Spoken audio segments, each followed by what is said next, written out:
Skins guys, thank you for listening to the Buctober podcast where we talk all about them Pittsburgh Pirates and that. My name is Josh. Today, I think I've the volume down here. Today is October 8th. They've been calling it a fastball for a very long time, but the pitchers today have taken it to a new level. We're taking a look at high velocity today and how Paul Skenes' approach to triple digits changed in his Cy Young season.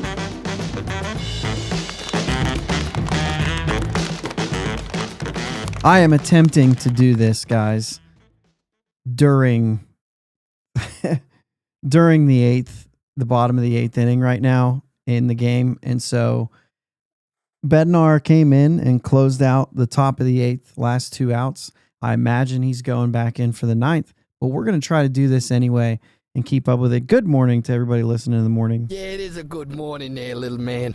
Good afternoon and evening to everybody else. We're going to talk heaters today. And also, yes, that opener. I'm not going to pretend that Skenes hasn't already gotten the Cy Young. It's his, guys.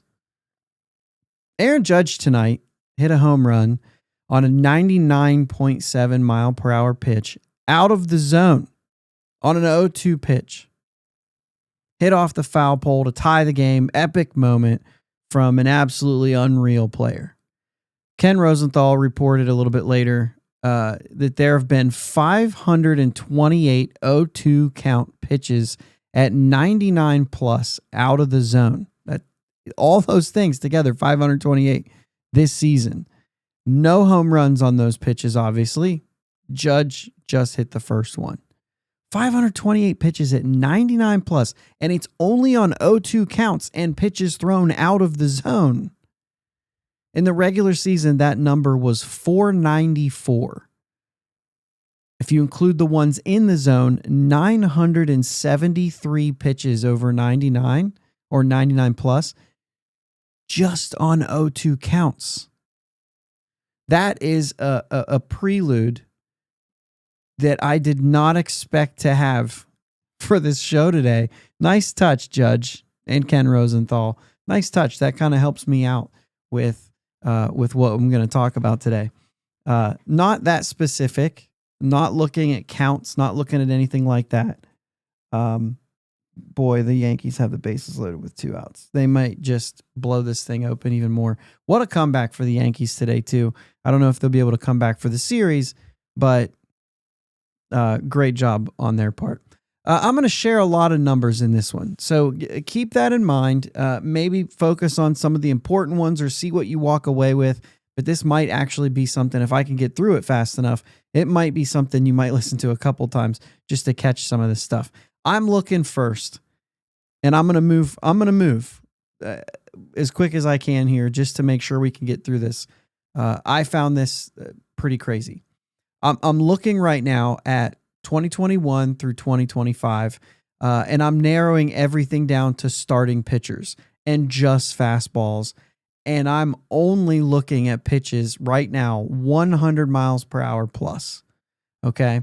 This even takes away that 99.7, the 99.9. You got to cut it off somewhere. That's where I'm cutting it off just to look at something here. In 2021, starting pitchers threw 0.2% of fastballs, 100 plus. That went to 0.3%, not 3%, 0.3% in 22, 0.2%, 0.1%, and then this year in 25 back to 0.3%. And those numbers are whatever. You can tell it's a very small amount of pitches, of total pitches from starting pitchers. Now, you throw in relievers. I believe if you throw in relievers for this season, it goes up to 1.1%. So still feels very small. But you can see that that's the highest percentage there in the last 5 years. I'm sure, like I said, with Mason Miller and everybody in the back end, that it's you're going to see some serious high numbers like we just did on the 0-2 pitches and everything like that. Maybe another time we'll go in there. Leave a comment on the YouTube page or message me on Twitter or something if you want to hear more about the bullpen numbers in this, and then we'll get more into just basically anything. 761 in 2025. There were 757 back in 2022, so very close to those numbers. StatCast goes back to, or Baseball Savant really, goes back to 08 for pitch tracking, and then there's more stuff since 2015. But just to throw this out there, we're still looking at starting pitchers. We're still looking at fastballs. Obviously, we're looking at fastballs, but this is a total number, so really wouldn't matter because there's not going to be any other pitches that are 100 miles per hour other than a fastball. But in 08, there were 40 pitches thrown 100 plus. And then it went to 109 and 103. And then in 2011, 69, 80, 72. 2014 was 176, okay? That's good. Then we go into some other numbers here. We go to 187, 2016, 353. That was a big year. And then in 2017, 66, 18, 93, 19, 46. What happened in 2016? We had the guns wrong? And in 2020, 82 of them. There's no hard hits. There's no barrels back in that time. But we can know that they're not good. From 08 to 14, okay? 08 to 14, there were 649 pitches over 100 miles per hour, or 100 plus. 649 total, not on 0-2 counts, not just out of the zone. 649 total. Now, granted, I said those numbers were from 99 and plus, but 100's a new level here. 78 strikeouts, 27.1% whiff rate, and a 199 average against those pitches. Then that was a 7-year span. In a 6-year span from 15 to 20, 827, 100 plus. 77 strikeouts, it's actually one less. 211 average, it's better. And just a 19.6 whiff rate. So, okay, we're hitting them a little better. We have one less strikeout. We're hitting for a higher average, and we're not swinging and missing. I can say there's a 30% hard hit or 38% hard hit rate, which is 95 or higher off the bat. 5% barrels, which also includes a launch angle in a certain degree. Now, the data that we'll mostly focus on is more recent, 21 to 25. You heard those numbers, right? There were 649, 827. From 21 to 25, which is even a smaller 5-year stretch, 2,544 pitches, 100 plus. 322 strikeouts, a 28% whiff rate, a 180 average, 42% hard hit rate, which is actually up, 8.9 barrel percentage. Basically, high velo fastball usage is up in the last 5 years. And these are still just starting pitching. Yeah. Interestingly enough, the whiff rate has actually increased. The hard hit balls and barrels have increased as well. So you would think hitters making adjustments that maybe the whiff rate would go down again, but it didn't. But maybe the adjustment they're making is to do more damage. The more swings and misses on these, but maybe when they hit it, the hard hit rate and the barrel rates are better, leading to more damage. If you just look at home runs, 8 to 14, there were 3 home runs in all of those pitches, which is 0.009% home runs per swing. Swing at those 100 mile per hour pitches. From 15 to 20, it was only 2 home runs, 0.005%. So where they lowered the whiff rate and increased their batting average, they did not hit home runs. And then 21 to 25, there's been 11. There's never been a year without home runs hit off of 100 mile per hour pitches. And that's a 0.007% home run per swing. So the worst average, and not a huge increase in damage, even more so in 8 to 14, when they were probably shocked to see a pitch over 100 miles an hour. You would think that the more they see it, the more hittable it is. And this is, like I said, just starters. I'm not sure what the approach is, but it does seem to be a small difference. The point is these pitches are very hard to hit, and they're happening a lot more often. And so maybe that's it. Maybe it was just the guys who were throwing 100, you were geared up for it. Now it's just everybody, and it's catching up with the hitters. I don't know. Let's go back and look at those last 5 years again. Hunter Green's season this year was the highest percentage of fastballs 100 plus, 31.3%. These are just in starts, by the way, just in case, because we might say some numbers later that when we're talking specifically Pirates. Jacob Mizorowski, 30.4% this year. Hunter Green in 22, 28.5%.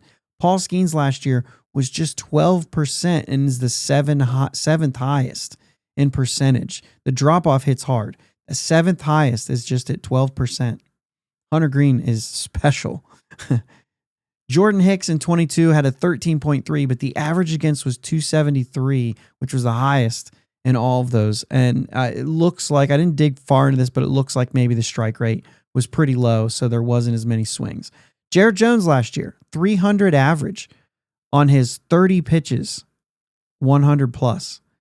Skenes last year was a 233 average against. So here's where we start getting into it, because Skenes lowered his 100 plus pitches from 100 pitches last year to just 13 this year, 0.9%. 13 pitches Skenes threw 100 plus. I feel like he did that in one start last year. I don't know. I mean, he threw 100, so maybe. On those 13 pitches, opponents against him were 2 for 2. Bednar gets the save. The Yankees close it out. The series goes to 2-1. Just going to turn that off so I'm not distracted at all.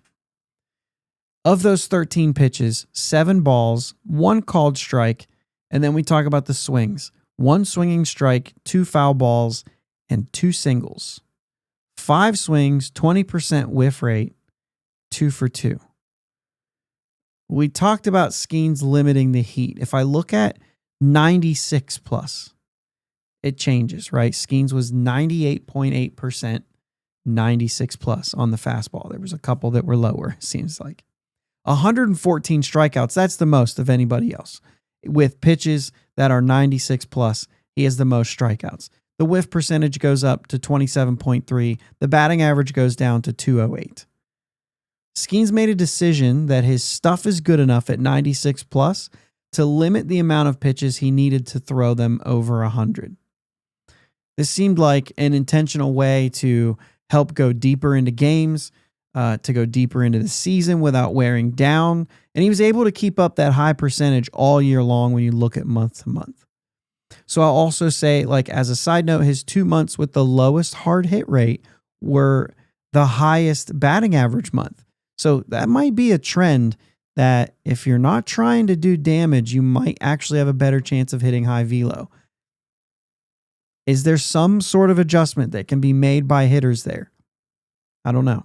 When we look over the last two seasons for the Pirates, we've seen a lot of heat. Skenes, Jones, Chandler specifically. But if I keep the number at 96 plus without doing the 100 stuff, the top 5 on the Pirates: Chandler, Skenes again, Ashcraft, and Jones, from 100% Chandler to 82.1% Jones. Now that's 100% of his fastballs, of Chandler's fastballs, were 96 plus.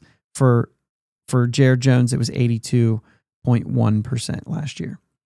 So Bubba's heaters got hit at a 308 clip, but he also had the highest whiff rate of that group at 35.3 on those pitches.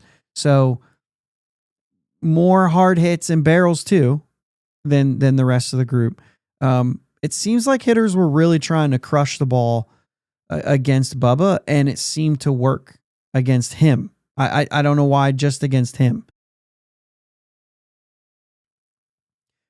Those are just in his starts. Again, we're still just looking at starts. If you look at his overall numbers, and I think we'll do overall numbers. I think everything I have from here on down is overall numbers when we're not looking at just their starts. Because, Bubba and Ashcraft spent a lot of time coming in the piggyback role too. So we want to look at all of them. Bubba still 100% of his fastballs were 96 plus. That's incredible. He had 18 strikeouts on those. The average goes down to 292. And the whiff rate, 30.8, still very good. Still very, very good. And Ashcraft's overall numbers, 81.1 at 96 plus, 17 strikeouts, 264 average against. So that's a little bit elevated to 20.6 whiff rate, 44.3% hard hit rate. So really interesting when you look at what Ashcraft's total numbers were in these high velocity pitches. Mitch Keller threw just 53 fastballs, 96 plus. And they were very good for Mitch. Seems like when you lower that number a little bit, maybe you have more luck. I don't know. 0.56 batting average, 27% whiff rate. I think for Keller, it's probably he's only getting that 96 plus when he's really going good. And so he also gets results with it. That's what I'm thinking. Again, velocity is king right now. And there's a lot of it. Even the Pirates threw 35.5% fastballs at 96 plus, over 4,000 pitches this year. That's fourth highest in MLB, fifth highest in strikeouts on those pitches, but 16th best batting average against at 233. Hitting is hard right now. These dudes are crushing it with velo off the mound. The league is hitting just 218 against fastballs, 98 plus. And there was a lot of those pitches this year, 24,640 pitches between starters and relievers. Like I said, this is the full picture now. 24,640 pitches at 98 plus. Man, Pirates hitters were exactly league average on those, 218. I don't know, what do you make of this? Leave a comment here. What do you make of this? I mean, other than just being amazed at the amount of fastballs and the amount of velocity being thrown from the mound. But we also, in Sunday's show, I talked about how hitting is just down so far right now. League average, batting average is far down compared to what it used to be even just 20 years ago, dramatically down. Even you would think that in this day and age, well, yeah, but we care about on base percentage. I'm here to tell you, on base percentage is down as well. Not as much as the batting averages, but they're still not getting on base because the batting average is so low right now that they're not that's a way to get on base too, right? They're not making up for all of that batting average drop by getting walks. It's not happening. OPS is down. They're not doing as much damage because they're not hitting the ball as much. So there's a lot of just complete offensive decrease right now around the league, and it's widely credited to what is happening on the mound. Yes, injuries also all-time high, but man, I don't know. I'd like to dig into more of these things, but let me know what you think about this. If there's something else you would like me to dig into for these shows, let's take a look at what we've seen this year. Something in the middle of the season you said, man, the Pirates have to be the worst team at this. Stuff like that. Let me know. I'll dig into it. We'll see what we can come up with. It's good to see stuff like that. Sometimes we can find out what some of the Pirates' problems are in that, or if it's a league-wide trend and it's not just a Pirates thing, but it's everybody. But I need you to give me some of these things. So comment below. Tell me what they are. Today, we're basically confirming that they're throwing more bullets than they ever have. And I'm not sure hitters can really even get better at this. Not when pitchers are still allowed to throw off speed. It's just not a thing.